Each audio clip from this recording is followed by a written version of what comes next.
Very good afternoon, everybody. Great to have all of you guys here today. I could see that we have more than 15 people here joined to the session. We're just waiting out for everybody to join in, and then we'll be starting off the session, guys. Once again, great to have all of you guys here and very much excited. Thank you.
I see that everybody's started to join in, guys. Just to let you all know, on the right-hand side, you would see the new link where you'll be able to post the questions.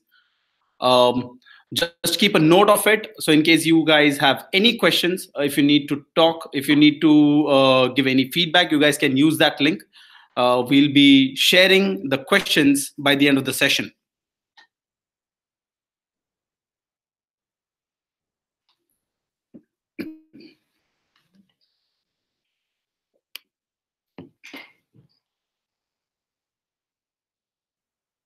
We'll be starting off in 2 minutes, people.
A warm welcome to everybody and very much excited. Thank you all for joining in for today's webinar. Hi, guys. My name is Andrew. I'm the Digital Marketing Manager with Sears. Sears is a cloud based business automation company. Today, we're going to talk about learn how to cut office license cost. And this is presented by Dinesh Verma. To give you a quick background on Dinesh heads the cloud business and customer success at Sears and specializes in providing consulting and technology solution to large enterprises. He's an entrepreneur turned professional. Prior to Sears, Dinesh was the CEO and co-founder of technology startup company in India, Consolaris, which was a consulting and cloud integration services company. Consolaris has been acquired by Sears Inc. in November 2013 and is now a 100% subsidiary of Sears Group. Just a little housekeeping before we guys start off. If you have any questions during the presentation, please use the question answer link that is posted out to you guys. If you guys are logged into the YouTube channel, on the right hand side, you would see the link. You guys can use that to post all your questions. And if you guys are logged in, you will be able to directly ask those questions right there within the YouTube window. I'll bring them up during the presentation, and we will also have time for questions at the end. Now, without further ado, I would like to turn it to Dinesh. Thanks, Andrew. Thanks for the lovely introduction. Thank you all for joining and welcome to this webinar. We're going to cover a very hot topic for this monsoon, learn how to cut office license cost. I'm doing this webinar because many small and even large companies keep approaching us and they're increasingly looking to cut legacy software license costs, especially office license costs. Though there's a strong intent to look for credible alternatives, but they're not fully sure whether it is the right decision to move away from the current office software like MS Office to other credible alternatives, say, for example, Google's G Suite or Google Docs. And they do not know either how to do the change or how to manage the change. And so they approach consulting companies like us for solutions. With our vast experience of implementing large-scale collaboration and change management projects, I'll attempt to share our experiences and how to cut office license costs in a methodological way. Before that, I'll just quickly give an introduction about a company. But even before that, this is the updated link for the questions. If anybody want to have a quick note on this, the same link I even posted on the YouTube chat window. You can click there and start posting your questions in case you have any, or we can have some 10 minutes time towards the end of the session. Right. So just a quick introduction on our company. We're a cloud analytics and automation-led business transformation company. Our India headquarters is in Pune. We are close to around almost now 600 people in the company, 14 years into business, 10 plus locations. We're pretty strong in the US, India, Middle East, and many other geographies across the world. Our specialty is more into cloud, automation, analytics, and business model also is outcome driven. These are some of the customer locations and our office locations across the globe. As I mentioned, we're pretty strong in North America and India, Southeast Asia, and some other geographies. We have been a top-rated partner for Google consistently. Recently, in fact, we received even APAC Partner of the Year award just a month ago from Google, and many other industry recognitions and awards. What we do, we partner with CXOs to drive digital transformation. These are some of the 4 pillars which we focus on. We help customers transform their work and operations, culture, and people processes, help them build new business models, and thereby helping their customers get better experience. So today, our focus mainly will be on the transformation of work and operations. So how we do it, these are some of the foundation layers. We partner with new age companies like Google, Facebook, Amazon, and help customers improve their processes. We try and SaaSify their applications, eventually put everything on the cloud, and then see how the innovation happens in their companies. We're also a product company. We have developed some in-house work transformation and HR softwares like Happier Work. So these are some of the solutions and services and partnerships we have. From a services perspective, right from consulting to deployment, change management, technology services, project management, application development, lots of services we provide. These are some of the large customers with whom we have been working, and more than 1,500 plus companies. We are proud to say we are helping them futurify their businesses. By futurify, we mean we are making them future-proof, making them more profitable, cut their costs, and make their customers more happy. So I'll come to the main topic on how to cut office license costs. But before even I start that, I just want to set the context clear to everybody. It's important to know why enterprises are looking to cut office license costs. The primary reason always has been the budgets becoming tighter and tighter day by day. So there's a lot of pressure from finance departments. In fact, when many surveys say out of 100% of their IT budget, office license costs is a significant percentage. So there's an increased pressure to cut that cost. And there are many other reasons. It's not necessarily cost alone, but other reasons like many enterprise customers who are talking to us want to decrease complexity on enterprise agreements or any other licensing agreements they have. Now, they also realized there are some credible alternatives available. Unlike in the past, there are quite some companies providing very good, credible alternatives. They also want to get better return on investments. Many surveys show that very, very few people are advanced users, but companies end up paying heavy license costs for every employee. Then there's also a lot of demand from employees for better collaboration softwares. Then they also, some of the customers are sick of all the versions. You can call it 2003, 2007, 2010. They keep changing versions, and compatibility issues, security issues keep cropping up. And also there's an increased mobile workforce. Many companies are having a lot of field force, salespersons on the field, or service personnel, or agents, and even many employees start to work from their phones, or they want to work from their homes. So how can this software work on the mobile phones in a better way than in the past? And these are some of the reasons. And also industry's trend is more towards pure play cloud office applications rather than legacy solutions. So these are some of the primary reasons why enterprise customers and many small and medium customers as well are looking to cut office license costs. So let me give a little history on some of this office software. While Microsoft Office and many other products dominate the market, but they were not the companies who invented these softwares. This dates back way back to 1964. IBM was the company who initially came up with this electric typewriter. This was the original processor. Later, of course, many other companies, including Xerox and Apple, Microsoft, Star, IBM, helped improve a lot of features in these word processors.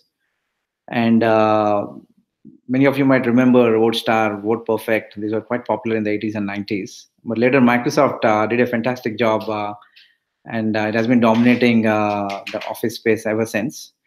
But in the last 7 to 10 years, there are some new age competitors like Google. Google's G Suite also becoming quite popular. Similarly, with spreadsheets, again, many people think Excel is the only software available in the world, but it's not necessarily true. Even before Excel, there were quite some popular softwares like VisiCal or Lotus 123, if some of you might remember. They were quite popular, but again, as I said, Microsoft, ever since it started Excel, it has been a complete dominance. It's a fantastic software, no doubt about it. But my point is, there are some other credible alternatives in the market. Explore them. These are some of the top 10 office software available currently. Microsoft occupies the #1 spot, complete dominance. Though it is being challenged by many other companies like Google and many other companies. So these are some of the alternatives available in the market right now, and even Gartner's Magic Quadrant 2017 report clearly states there are some serious challenges to Microsoft. Now, many companies did attempt to replace their legacy softwares. It could be Microsoft or some other software with some credible alternatives, but they miserably failed actually. Few of the customers succeeded, but majority of them miserably failed. It also led to heavy productivity and efficiency loss and disgruntled employees. Now, there could be many reasons. In anybody's company, you would see a lot of people who love Excel, right? Some people say Excel loves me, and I love to Excel, right? And Outlook, some people just cannot live without clicking that send receive button at least 100 times a day, right? So there's obviously when somebody is using software for 15, 20 years, they fall in love with that product. Actually, it's not bad. That's the way human beings are, right? When they get used to something, they just love it and they just don't want to leave it, right? So let's look at why the alternative office software is failed. Actually, is the problem in the product, or is the problem in the approach? Our research shows most of these customers who attempted, say, for example, to shift from Microsoft Office to Star Office or Open Office, or even when they attempted to implement G Suite, why they could not replace probably Excel or Word completely or a certain percentage. Some of the reasons are they never considered the most important thing, the people. Right. Second, most of the attempts were half-hearted. It was never a project seriously taken. Then they just trained the people and never considered a full support method. And they didn't realize it should be a phased-based approach. This migration or this transition cannot happen overnight. It has to be a time-based, phase-based approach. And also, a lot of them didn't realize that the legacy softwares have deeper roots actually into the enterprise, and it's not very superficial. And also, there is also natural human resistance to change. Any human being doesn't like change, right? Because many reasons. One of the reasons is the fear of the unknown. And many IT departments mistook that, and they just probably were blaming the organization culture and not the methodology they were following. So most of them never had a change management plan nor an executive sponsorship. Now, these are classic reasons why these projects fail. And because of these failures, many people felt there's actually no alternative to the current office softwares which they're using, which is not necessarily true. Let's look at how this can be done. Okay, so I'll give an example for a very solid and a credible alternative to Microsoft Office. Many of you might be knowing. I'll introduce today Google G Suite. If you compare Microsoft Office with Google G Suite, most of the applications which Microsoft has, right from Outlook to OneDrive or PowerPoint, Excel, Teams or SharePoint, there is a direct alternative available in the Google G Suite product.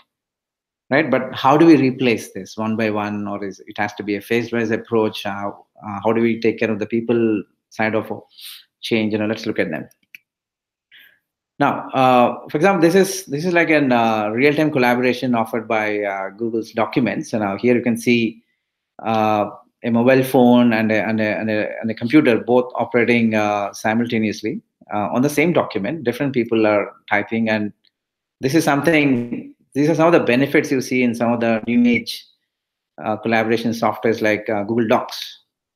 And from a spreadsheet perspective, for example, Google Sheets has some amazing features like real-time collaboration, artificial intelligence-powered graphs and charts, even a macro recorder, or analytics and BigQuery integrations, and everything you can think of.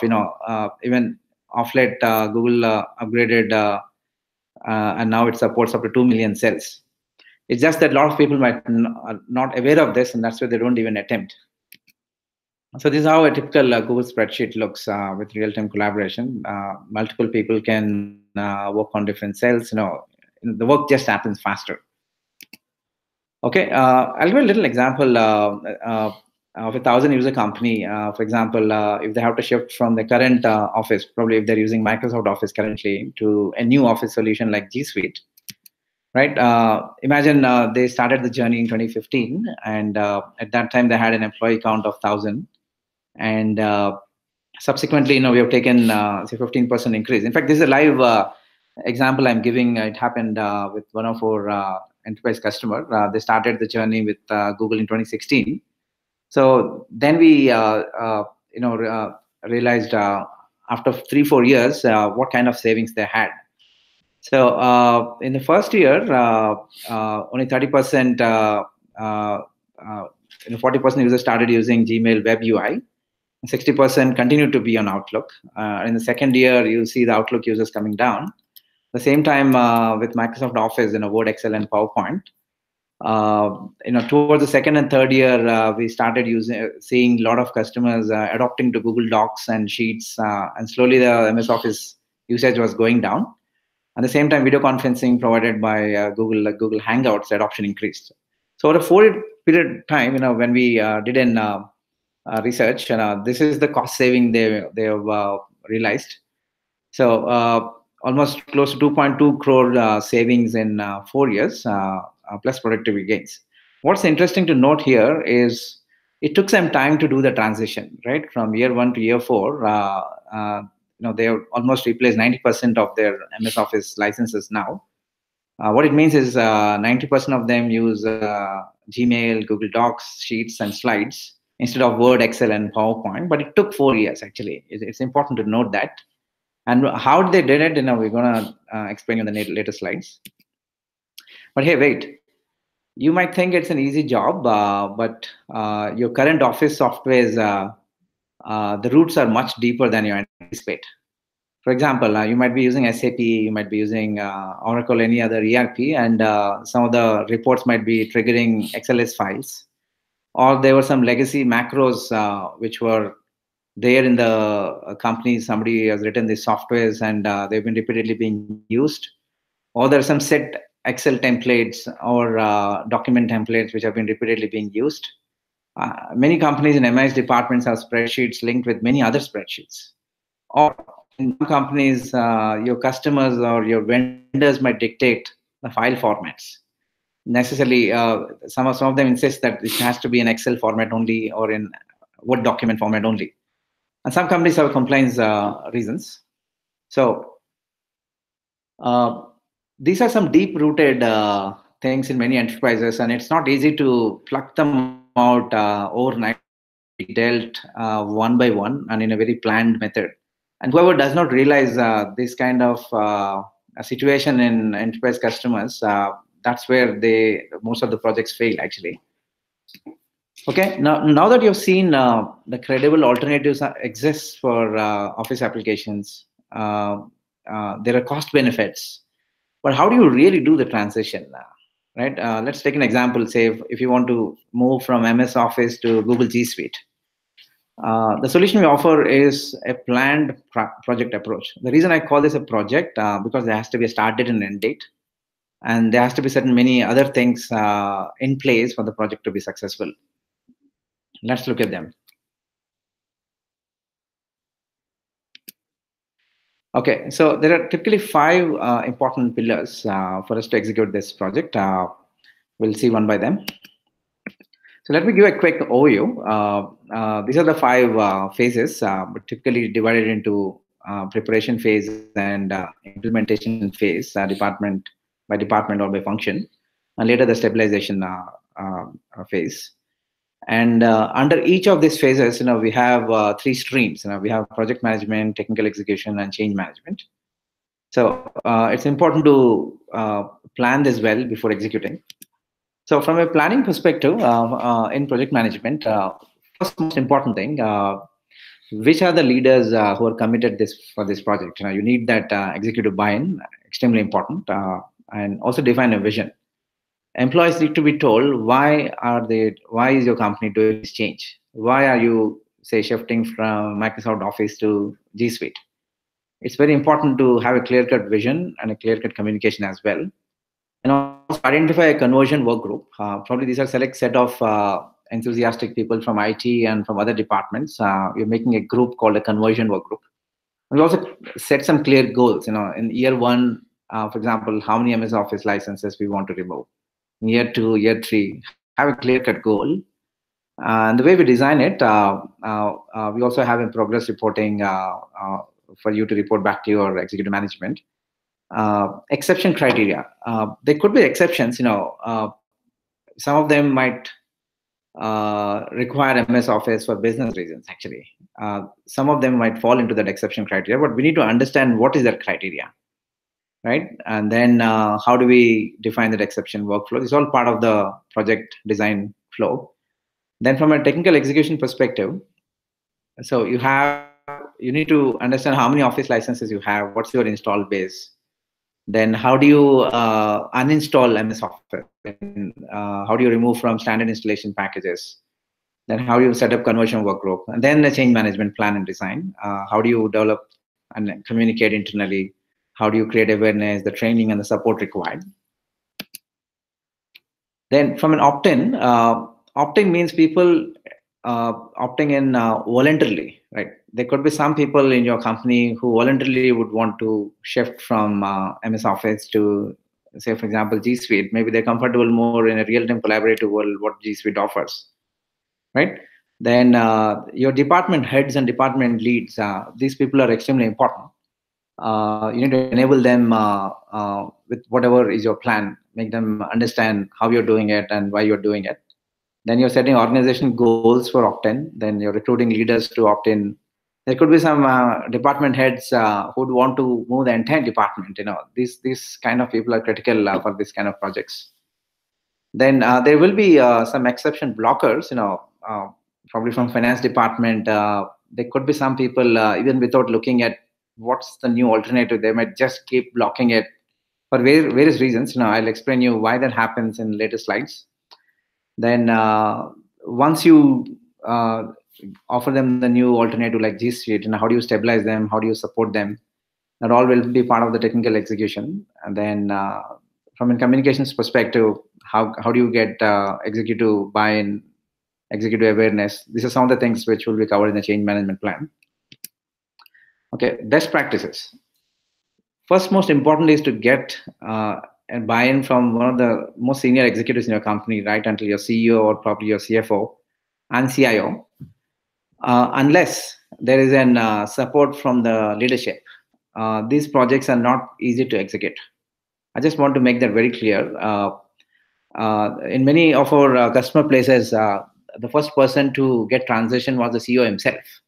Unless he is convinced, unless he starts using the new software which you're offering, G Suite or any other alternative, if there's no buy-in from the top, very difficult to execute these kind of projects. So the easiest thing is train him and provide support to your CXOs and ensure that you get the buy-in from all the department heads and the CEO.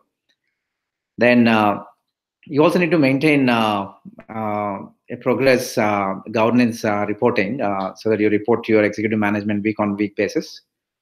And you also need to select the early wins. So within your company, you might want to speak with some of the VIPs or CXOs who are like voluntarily willing to opt in. So once you have a leader who has opted in, you can actually use him to market that within your company by saying that, hey, the HR head and this entire team have opted in to move into MS Office.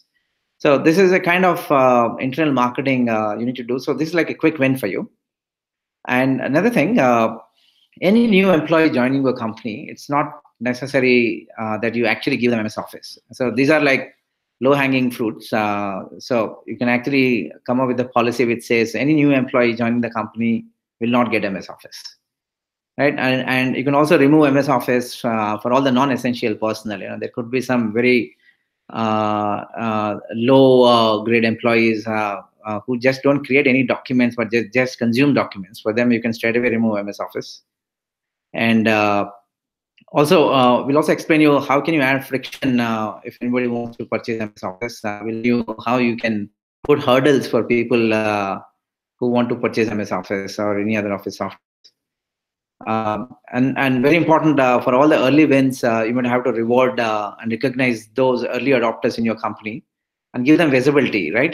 This is the team or these are the people who voluntarily have opted in. So this is something if you reward them, there's more motivation for the other employees also to opt in. So how do you do the preparation? Before we start this project, a certain planning and preparation is extremely vital. So in any company, we believe there are three kinds of users. There are light users, medium, and heavy duty users. But how do you know who is an heavy and a medium user? You ask any employee, everybody would say, I use pivots, I use VLOOKUPs, HLOOKUPs, so I'm an advanced user. Just because they know some additional functions and formulas, that doesn't make them a heavy duty user. We need some proofs. So we have companies like Softwatch. We're going to share this link with you at a later date. Softwatch kind of companies, actually, there's a software which can be installed in your enterprise, and it can study for 30 days, and it will generate a report. How many advanced users of Excel are there in your company? How many medium level users, and how many low or light users are there? So our research shows, we didn't see any company which had more than 20% of advanced users. What it means is most of the employees, 80% of your employees are very light users, but unnecessarily many companies are paying close to 15,000, 20,000 rupees per user for these office licenses.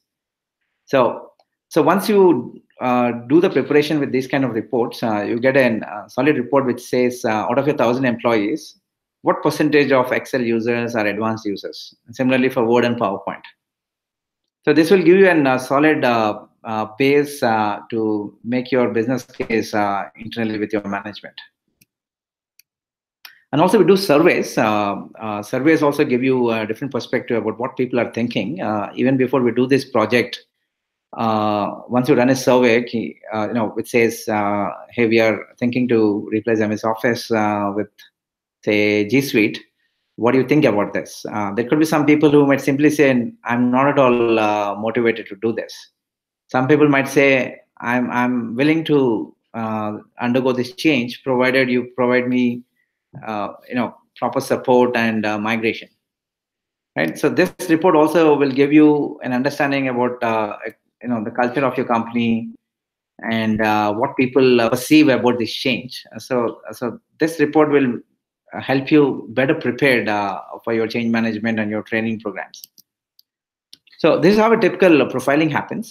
We can profile people into light, heavy, and medium users, and also profile them department-wise. What you see here is a snapshot of three departments: HR, legal, and finance department. So, for example, there are 35 users in HR. There could be 10 users in legal department who are medium users, and finance department there are 15 heavy-duty users because there are some complex macros written. There are some reports, MIS reports linked with other Excel reports. Probably, how do we plan for these kind of people? Maybe we might want to give them MS Office and tell them, okay, you continue with MS Office. You are a heavy-duty user. We don't want to touch you. So better not to touch those people who are heavy-duty users in the first phase. Better to catch hold of the low-hanging fruits like HR department or any departments who are light users. So you might see here currently in the finance department, office adherence is quite high, but in the operations department, the adherence is very low. Right. Similarly, at the same time, when they're using Google Drive or Docs, operations department is quite pro G Suite and they're ready to adopt. So there's an opportunity for you to start with operations department, HR, marketing, and then come to finance. So you can actually divide your entire company into different populations and do some building blocks. Like say, for example, building block 1 for light users, you decided if you develop a use case for this population, you can actually remove 100 MS Office licenses on day 1. Similarly, expense sheets, for example, another population requires expense sheets. If you do that use case in the new platform in Google Sheets, you can knock off 300 MS Office licenses. So these are the building blocks very important for you to build to remove MS Office step by step by an use case method. Coming to the change management part, so there are two pillars in this. You need to know how the life will be with doc sheets and slides. What it also means is how is the life after MS Office or without MS Office. So from a communications and training perspective, these are some of the methodologies. Now, if you're replacing Microsoft, there is a risk involved. So first understand what is the risk of making this change. Users certainly will find it challenging to embrace this new software. So what it means is for a certain period, there will be coexistence. And your MS Office and your G Suite, Google Docs, Google Sheets, and Slides will coexist. What it means is in the same company, there are some users using G Suite. There are some users who are using Microsoft Office because we can't replace this overnight. But because of that, right, there is a risk involved, but how do you mitigate that risk? So you need to identify the right users for removing Office, provide exceptions to maintain business critical functionality, and you also need to perform a detailed business transformational activity. But how do you measure this? So in year one, if you reduced, say, 20% of MS Office, and year two, you reduced 40%, then and the number of attachments floating in the company or the number of versions floating is coming down, there's an increased collaboration happening, faster decision making, faster visibility, better mobility. These are some measures of success. And of course, periodic end user feedbacks also will tell you how your project is progressing. So from a change management perspective, there are certain principles. Your VIPs are important. All your CXOs or any important person in your company, if they adopt the new platform like G Suite and they voluntarily or through training shift from MS Office to G Suite, once you get a visibility, it's easy for the department users or the juniors to follow. So they are like really the ambassadors for you. But however, just your VIPs are not enough. In many companies, actually, most of the work is done by the juniors and not necessarily the head of the departments, right? So it's important that you take care of all the employees. You need to train everybody, and you need to commit to help all users, right? Especially there will be people who worship Microsoft Office every day, as I mentioned, the obsessive love. Especially those people, you need to be committed to them. You need to train them on a periodic basis. There will be potential issues. It's better to upfront communicate what are those issues and what are the alternative you're providing. How do you tackle conversions and fidelity issues? Things like this. Better to be upfront. Then you're also setting up an execution process. Then setting up alternatives to execute the project. So this is how a journey happens for any user. Most of your employees would not want to let go Microsoft Office. Let's understand this very clearly. Any human being, if they get used to anything, they don't want that let to go. That's okay. That's quite natural.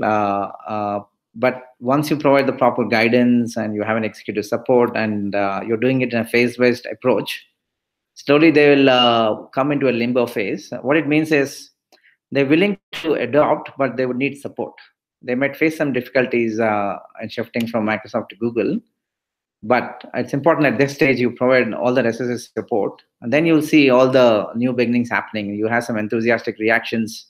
Once they see the benefits of the new platform, for example, when they start seeing the real-time collaboration, when multiple people can start working on the same document or on spreadsheets, when they see the benefits or the wow features of the new platform, then you see the enthusiasm increasing. It'll take some time, but this is how the human nature is, right? You can't expect that they overnight shift their loyalties and expect them to praise the new platform from day one itself. From a communications perspective, how do you market this internally? So these are some teaser campaigns which you can promote internally through your intranet portal or through emails or posters. You can start fresh. This is another campaign. Start fresh means any new document or spreadsheet they're creating, it's important that they create in the new platform so that there's no migration required at a later date. This campaign is called Start Fresh. Another campaign is called Do It as a Team. Whichever spreadsheets or documents require multiple people to collaborate, right? So in that situation, for example, it could be a customer proposal. Typically, how a customer proposal goes, a sales rep is creating a proposal and he wants his manager to approve the terms and conditions or the pricing before he sends out to his customer. So typically in a Microsoft world, they create an MS Word or an Excel sheet and send it as an attachment to the manager.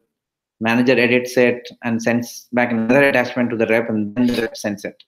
Instead of that, if they can create one Google Sheet or one Google document and share it with the manager, both can work on the same document together.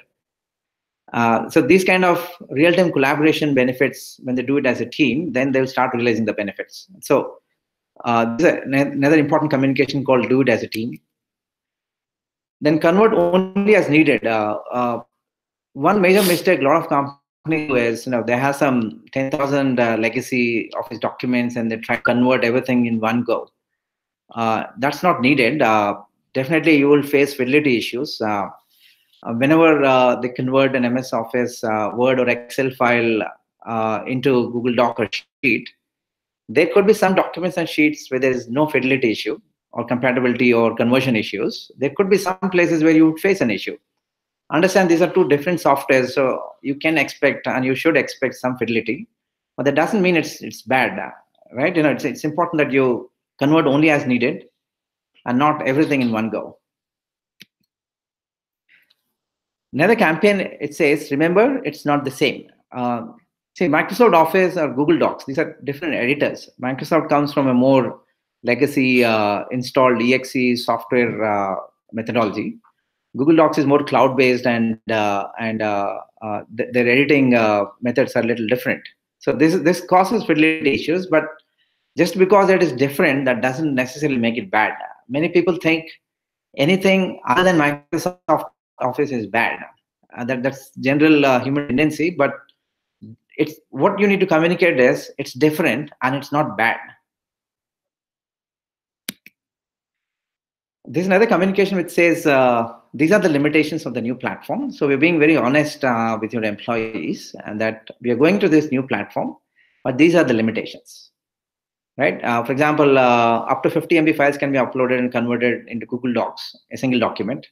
A Google Sheet can consist of only 2 million cells, but there could be very few employees in your company who would require more than 2 million cells, right? So there's certain limitations in any new software. There could be some benefits as well. Similarly, there will be some limitations. It's important that you communicate these limitations upfront, so people know right in advance, what they're getting into. So there's another one, the features communication. Like, for example, in Google Sheets, yes, they support pivot tables, VLOOKUPs, whatever formulas and functions they want, it supports. Presentation masters or animations, you name it, everything is possible. So what you're trying to communicate is the new software does have all the features what you require. It's just that you don't know. If you take proper training and take support from the conversion team or your IT team, everything is possible. Then comes the training. Now, whom do you train? How do you train? What methodology to train? Should it be hands-on? Should it be classroom training, or should it be webinar method? You need to assess the training needs.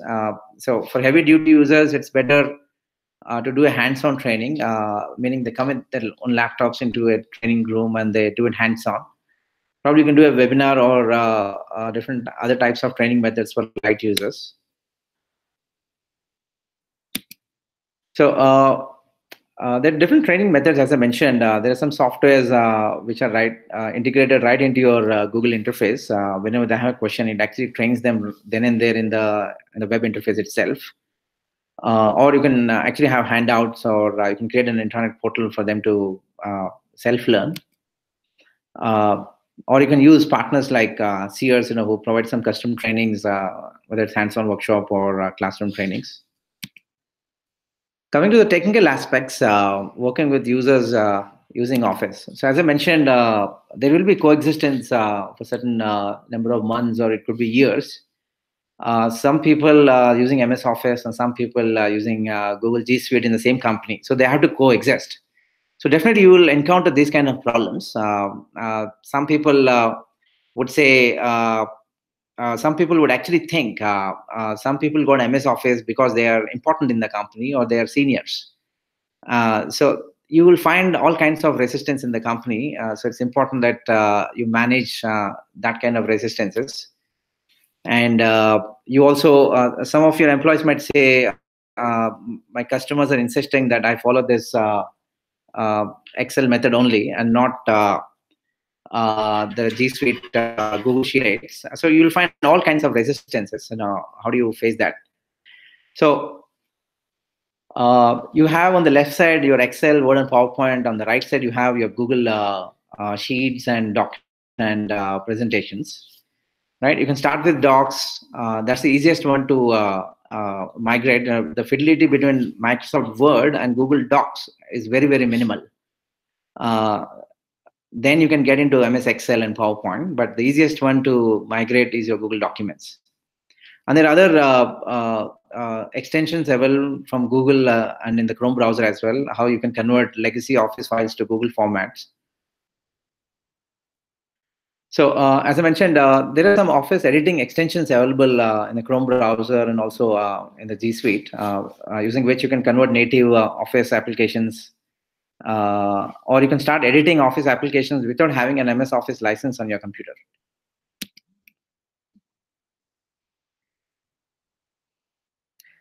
So from a technical offering alternatives, there are different methods. You have your Chrome Office Viewer, or you have your Office editing and Docs and Sheets extensions available. There's some of the alternatives you have. And one more interesting thing a lot of our customers did, if you see on the right side of your screen, there's a form. So anybody wanting MS Office in your company have to fill this form, which clearly says, it's actually asking your employee, please give us a reason why do you need MS Office. Okay, the moment you do this, you're actually creating some roadblocks for them. So many people just say, I need MS Office because my work is getting disturbed. But it's important that you ask them, please explain why your work is getting disturbed. Why do you need MS Office? The moment you do this, many people will start thinking, do I really know what's possible before I ask for MS Office? So this very form itself, and in fact, one of our customers said anybody who wants MS Office this form has to be signed by the CFO and the CIO and the HR head and the department manager. 4 people need to sign. So because of this roadblock, many people stopped asking MS Office. So this is how the alternatives work. For your Office, Word, Excel, PowerPoint, you have Google Docs, Sheets, and Slides. Then for Visio, you have Google Drawings. For InfoPath, you have Google Forms. For SharePoint or Dreamweaver, other things, you have Google Sites, Team Drive, App Maker. Literally for everything on the left, you have an alternative on the right. Also, there are certain add-ons. You can actually visit the marketplace and search for add-ons. Whatever native G Suite is not supporting, you can actually add these add-ons. Many of them are free. Some of them could be charged, which enhances G Suite functionality. So from a transition perspective, you might have a lot of documents and spreadsheets and presentations, a lot of files in your file servers. Important thing is to know what you want to migrate, how do you want to migrate, and whom to migrate. Right? It's not necessary that you migrate everything on day one. It's important to set expectations for employees. Probably you can segment the employees into VIP users or general office users or heavy duty or field users, and then start one by one. Right? And what tools you will use to migrate. There are some tools provided by Google. There's some third-party tools available as well. So you can use any of these ready-made tools to migrate from your existing computers to Google Drive, or from your file server to individual department folders in the Google Drive in the cloud. So these are some of the data transition options available from your personal computer. We can use Google Docs Editor, Google Drive Sync clients. There are many other tools available like this for you to upload into Google Drive from your computer and also start editing and working on that. So you need to take some key decisions from a transition perspective. As I mentioned, what data to migrate, where is the data, whether from local servers or from your individual desktops you need to migrate. How do you pull that data? These are certain decisions you need to take before starting your migration project.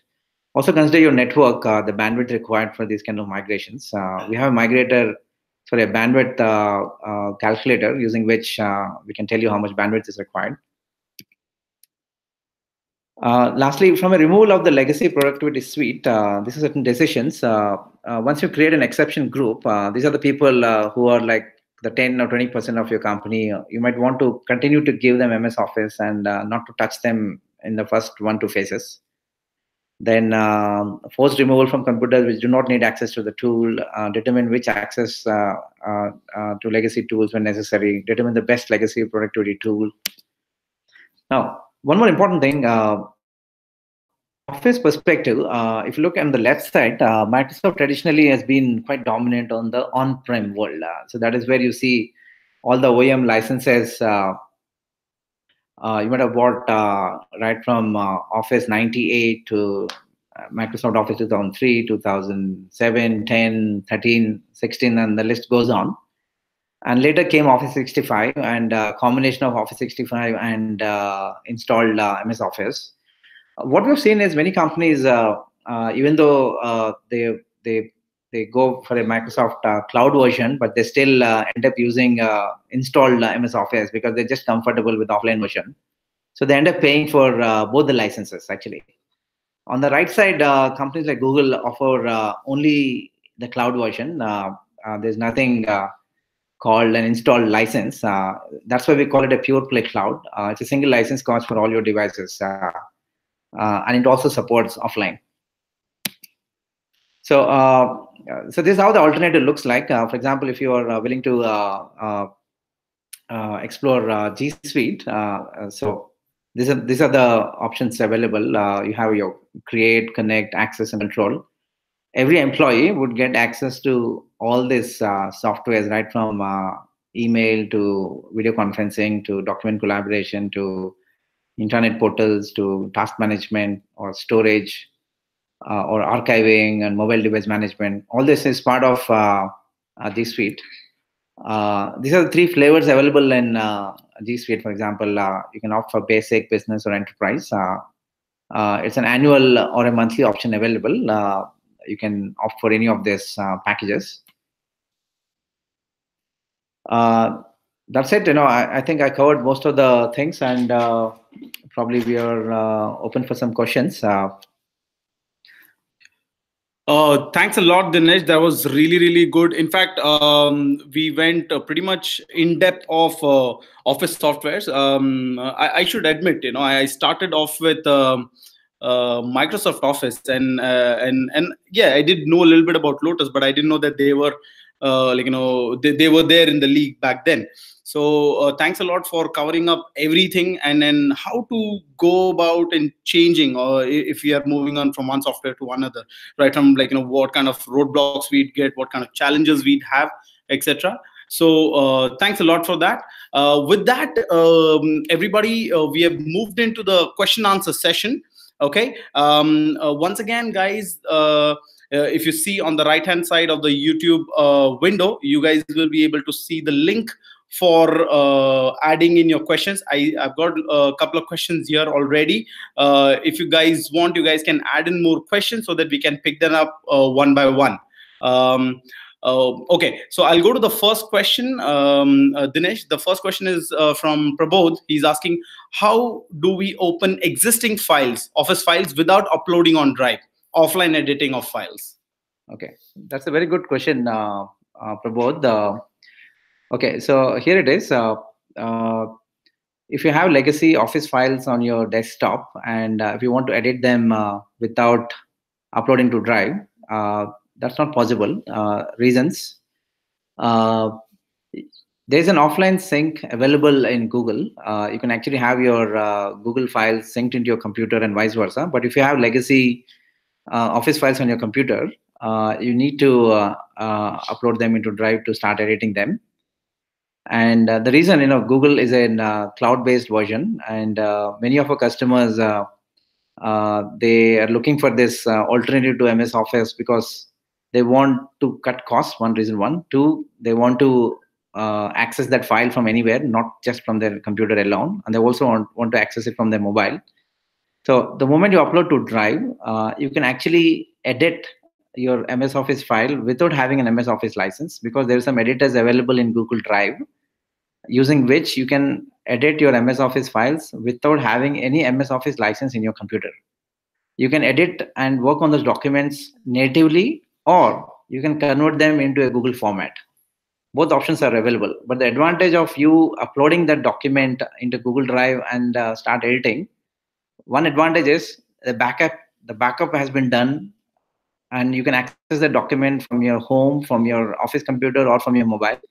Second, you're able to store that forever, right? And there's the issue there. Third, without a license cost, you're able to edit them. So you're saving on your license cost plus backup cost, plus you're able to access it from anywhere, anytime. So I feel there's a lot of advantage there. Plus, it also supports offline. But in offline mode, mostly it supports view mode and not much for editing mode. However, there's some extensions available in the Chrome browser. There's something called Word offline or Excel offline. We call it Google Docs offline or Google Sheets offline. Using that, you can also edit documents in your Chrome browser itself offline. Wow, that was a good one. Guys, the two things that I'm going to take away from that question is one, backup. I know for a fact that is something that everybody talks about, because you never know. On the go, at times we miss out on saving a file, and because of which we could miss out on very much important thing. So if you guys are using legacy software, that is one thing that really strikes my mind. The second thing that really intrigues me is the mobility that Dinesh talked about. So I could use the very same thing on the phone. I could use the very same thing on a laptop or an iPad. It doesn't really matter. So once I've stored it somewhere, it's on cloud. I could access it right from my phone. So moving on to the next one, I got another question from Anonymous. Can the users work offline without network? Users to get it uploaded online when in network? Yes, that's another interesting question. We keep getting this offline, online related questions quite often. So my answer is like this. In G Suite, for example, first application is Gmail. Okay, so Gmail does work offline. So when your internet is not working, for example, you're on your mobile, the native Gmail app on your phone is an offline app. So you can actually read attachments and also compose everything you can do offline on the Gmail app, right? Similarly, on your computer, something Gmail offline, you can actually, in fact, this Gmail offline app works on your Chrome browser, internet. You can still read your old emails. I believe it syncs the last 30 or 60 days, and you can read all your old emails, including attachments, in your computer also without internet connection. Similarly, for Google Documents, Sheets, and Slides, we have Google Drive, which is running on the cloud. You can actually sync all those documents to a drive on your desktop. So whatever files are there in your Google Drive in the cloud, all those files can be synced back to your desktop for offline access. So this does work seamlessly. This feature has been launched many years ago because there were a lot of requests from India and many other countries in Asia where internet connection is not so reliable. So offline is completely supported. However, we have seen WhatsApp kind of applications keep running very nicely throughout the country, even in remote villages. So I believe the internet quality and the internet access also has tremendously improved, across India. And slowly that offline debate is dying down, and many people continue to enjoy the internet access available everywhere in the country. And it seamlessly supports online and offline as well. Great. I've got another one, and this is from Ekern's channel. They wanted to ask, hi, I want to know if any Just a minute. Yeah, I want to know if any cloud, how can we take backup of cloud data? Okay. I'm not sure if I understood your question. See, in a cloud world or in an on-prem world, if you delete a file, it's deleted unless there's a backup software. So from a G Suite perspective, for example, any user has created a Google document, working on it, and he intentionally or unintentionally deleted that file, it's deleted. But there are ways you can recover that. Admin has an access to access that or recover that file. And there's another software available called Google Vault. It's an archiving software which is an add-on to G Suite, a basic version. But if you purchase G Suite Business or Enterprise, the archiving solution comes with it. So this archiving solution called Vault does archive both your emails and documents. So should in case your user delete it, it is actually not deleted from the archives. You can still recover from the archives. Okay. The next one I've got from Ashwin looks pretty interesting to me. How do we use Sheet in place of Excel, as all the features of Excel is not available on Google Sheet? Specifically, there is a number of lines against MS Excel. Yes, that's an very nice question. In fact, I covered this point in one of my slides. I'm not sure you would about have heard 2 million. That. Yeah. So firstly, understand Microsoft Office is an installed version. It's a heavy size file installed on your computer. No doubt, Excel is much more powerful than Google Sheets. It's still number one, and we all love Excel. There's no doubt about it. However, Google Sheets also has been improving year on year. It's already almost 9 years old product. So you can imagine a lot of new things could have added in the last many years, and they continue to add new features. So, for example, currently Google Sheets support 2 million cells in the cloud. That's not an easy thing to achieve. Second, if you look at all the functions and formula available, all the functions and formula are available.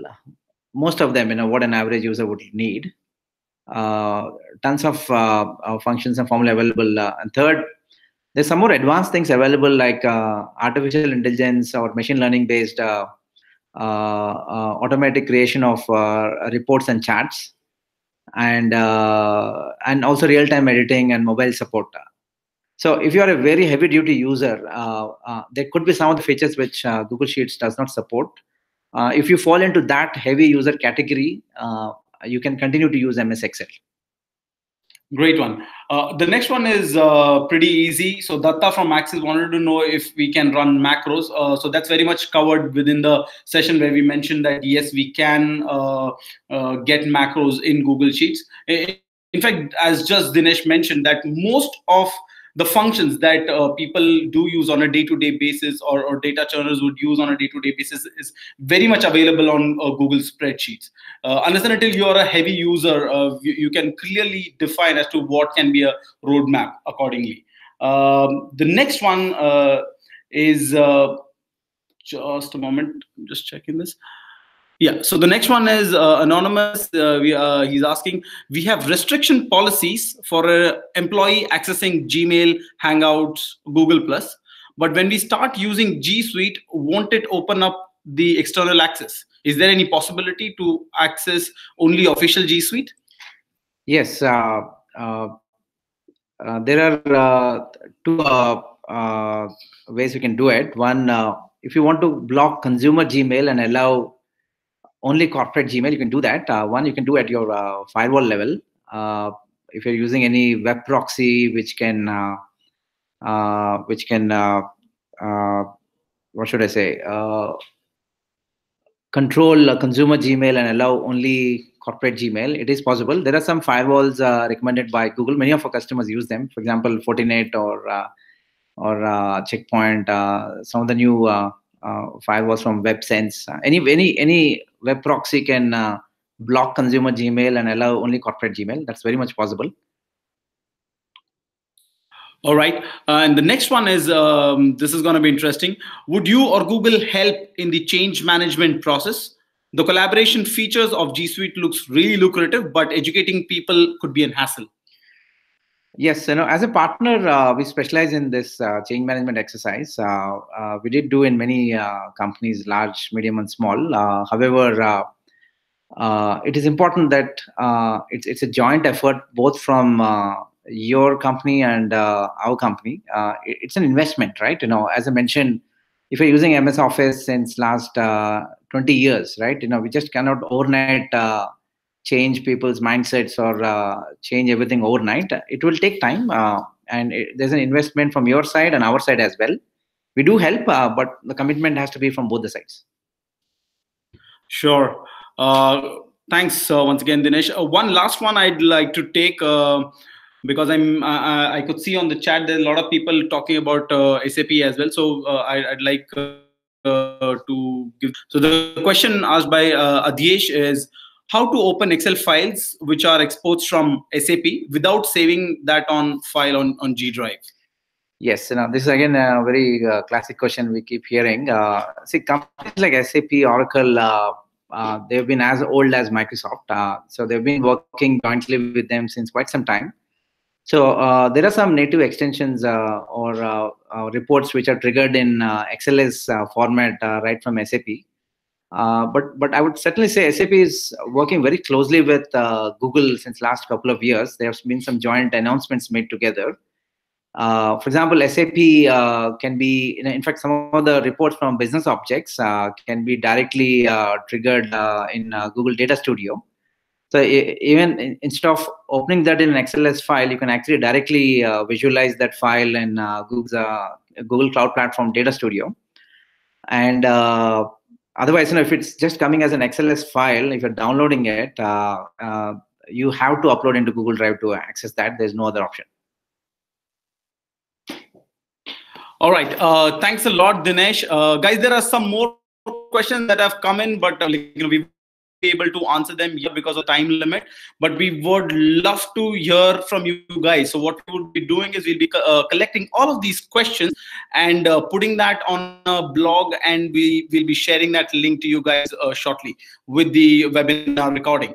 Okay, so don't feel shy, guys, so that you guys can ask more questions if you want, and then we'd love to get them answered right away. Okay, so once again, thanks a lot, Dinesh. It was a very good session that we've had here. We'll be sharing the webinar recording to everyone, okay, so that you guys can share that with others too.